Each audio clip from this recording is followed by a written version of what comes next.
Sa kauna-unahang pagkakataon, naglagay ng tagapagsalita ang House of Representatives.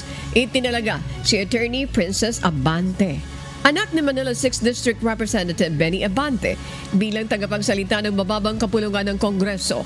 Naging 3-term councilor ito sa Manila City at tagapanguna ng Manila Public Information Office.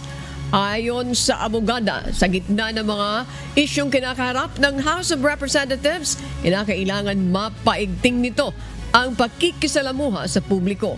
Itinalaga ang spokesperson ng Kamara, si Attorney Abante, para sa nalalabing panahon ng 19th Congress. Madami na kasi din tinatalakay ngayon ng mga issues ang Kongreso, the various committees. There's a need to strengthen the communication mula sa House to ensure yung tama at makatotohanan ng impormasyon ay ibababa natin sa mamamayan.